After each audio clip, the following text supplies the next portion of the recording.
여러분 안녕하십니까? 신묘년 토끼의 계획 잘 세우셨나요?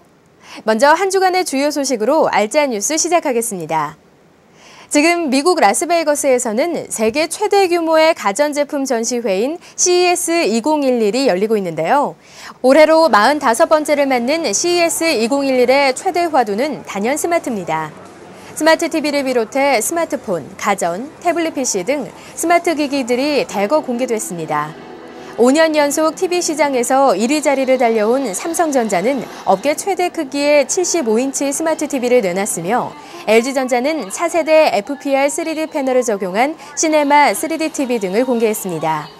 여기에 도시바 등의 경쟁도 만만치가 않습니다. 지난해 스마트폰과 함께 모바일 혁명을 몰고 온 태블릿 PC도 100여 종 이상 등장했습니다. 태블릿 PC 경쟁에서는 무엇보다 속도가 관건인데요. 삼성전자는 갤럭시 탭의 프로세서 속도를 한층 높였고 LG전자도 기존 제품보다 구동 속도를 크게 향상시킨 안드로이드 3.0 기반의 태블릿 PC를 처음으로 선보였습니다. 이 밖에 모토로라, 도시바, HP 등 외국 기업들도 다양한 태블릿을 내놨습니다. 하지만 태블릿 시장을 선도했던 애플은 이번 전시회에 불참함으로써 다소 맥빠진 분위기로 보는 이들도 있습니다. 가전에서도 역시 스마트가 적용됐는데요. 냉장고, 세탁기 등 가전제품이 네트워크로 연결돼 더욱 편하게 사용할 수 있는 지능형 제품들이 선보였습니다. 이동통신 부문에서는 휴대용 인터넷 관련 신기술과 다양한 최첨단 스마트폰들이 등장해 관람객들의 눈길을 사로잡았습니다. 스마트폰으로 촉발된 스마트 열풍이 올해부터는 본격적으로 전자업계 전반으로 확산되면서 글로벌 IT 전자업체들의 신제품과 새로운 기술은 한층 더 치열해질 것으로 보입니다. AMD는 이번 CES 2011에서 중앙 처리 장치와 그래픽 처리 장치를 통합한 AMD 퓨전 APU 제품군을 공개하고 공식 출시했습니다. 마이크로소프트는 CES 2011에서 ARM 코어에서 동작 가능한 윈도우 차기 버전을 발표했는데요. x86 기반의 PC는 물론 스마트폰 등에서 주로 이용하는 ARM 기반의 프로세서를 지원하는 것이 특징입니다. 앞으로 3개월 이내에 메인보드 가격이 평균 10%에서 일부 제품은 20%까지 오를 것이라고 대만 IT 매체 디지타임스가 보도했습니다. 가격 상승의 주요 원인으로는 원자재 가격 상승과 인건비 인상 압력 등이라고 합니다. 지난해 12월 드램 가격이 최근 1년 이내 최저 수준까지 하락했다고 포브스 인터넷판이 보도했습니다. 보도에 따르면 2GB DDR3 드램은 50% 이상 급락했으며 DDR2도 21달러대로 떨어진 것으로 나타났습니다. 한국정보화진흥원은 올해 10대 IT 핵심 트렌드를 발표했는데요. 1위에는 스마트폰이, 2위와 3위에는 모바일 어플리케이션과 태블릿 PC를 선정했습니다. 상위권 모두 모바일과 관련된 것이어서 올해 국내 IT 분야를 이끌어갈 원동력을 가늠해 볼 수 있습니다. 삼성전자는 세계 최초로 차세대 DDR4 D램을 개발했습니다. DDR4 D램은 DDR3 D램보다 2배가량 빠른 속도와 동작 전압이 낮아 소비 전력을 줄일 수 있는 것이 특징이며 오는 2012년부터 양산할 예정입니다. 무제한 데이터 요금제 도입 이후 트래픽이 예상외로 늘어나자 통신 3사가 무제한 데이터 서비스 재검토 움직임을 보이고 있습니다. 모질라의 파이어폭스가 사상 처음으로 유럽에서 마이크로소프트의 인터넷 익스플로러의 시장 점유율을 앞질렀는데요. 구글의 크롬이 확산되면서 IE의 시장 점유율을 잠식했기 때문으로 분석됩니다. 미국에서 구글의 모바일 운영체제 안드로이드가 급성장하고 있지만 여전히 애플의 iOS가 시장 점유율에서 선두를 지킨 것으로 IT 미디어 CNET이 보도했습니다. 하지만 애플의 iOS와 림의 블랙베리, 구글의 안드로이드 모두 오차 범위 내에서 혼전 양상을 보이고 있는 것으로 나타났습니다. 1980년 5MB 용량의 세계 최초의 하드디스크 드라이브를 출시한 시게이트는 30년 만에 누적 판매량 15억 대를 달성했습니다. 아이폰 스카이프 앱에서 무료 영상통화가 가능해졌습니다. 스카이프가 앱을 3.0으로 업데이트하면서 영상통화 기능을 추가했는데요. 아이폰은 물론 아이팟 터치나 아이패드로 와이파이와 3G 환경에서 사용이 가능합니다.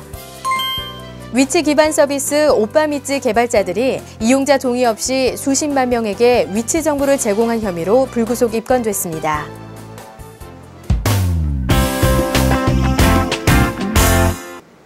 어떤 제품을 구매할 때 다양한 구매 기준 중에 하나가 바로 애프터 서비스일 텐데요. 최근 삼보컴퓨터가 노트북 핵심 부품을 3년 동안 보증하는 서비스를 발표해 눈길을 끌고 있습니다. 소비자들한테 얼마나 도움이 될지 최우섭 기자가 취재했습니다. 삼보컴퓨터가 하이파이브 케어라는 이름의 특별한 서비스를 내놓아 눈길을 끌고 있습니다.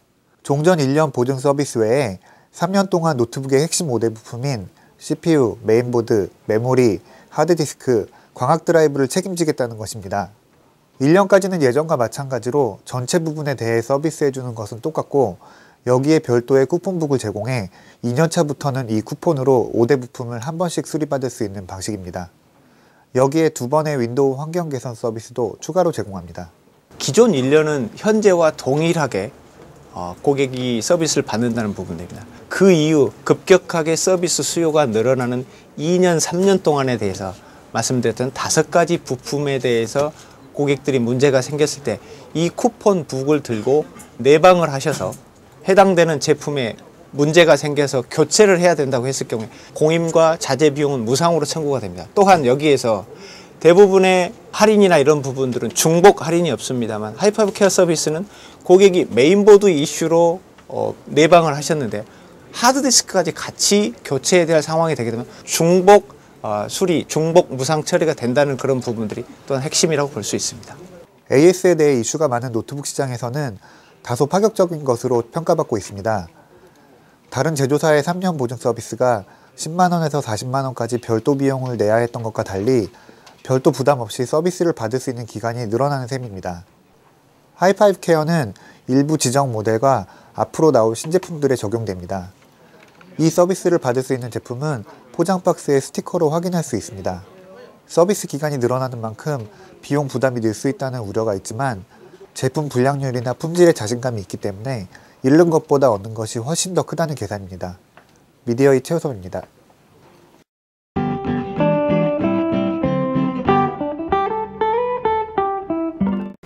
로지텍 코리아는 새로운 게이밍 키보드를 출시했습니다. 이 제품은 게임 정보를 표시하는 게임 패널 LCD를 장착했으며 자판 배경 조명의 색상을 직접 조정할 수 있는 것이 특징입니다. 드림 아이엔드는 스마트폰용 휴대용 태양광 충전기를 출시했습니다. 이 제품은 태양광이나 형광 등, 백열 등으로 충전기에 부착된 태양 전지 패널을 통해 내장 배터리를 충전시켜 사용합니다. 또한 태양광 외에도 USB나 일반 전원으로도 충전이 가능합니다. 삼성전자는 하이브리드 디지털 카메라 4번째 모델을 발표했습니다. 이 제품은 첫 번째 하이브리드 NX10의 업그레이드 모델로 1460만 화소 이미지 센서와 3인치 AMO LED 디스플레이, 그리고 720p 동영상 촬영 기능 등이 있습니다. 이상으로 새해 첫 번째 알짜 뉴스는 여기서 마치겠습니다. 여러분 고맙습니다.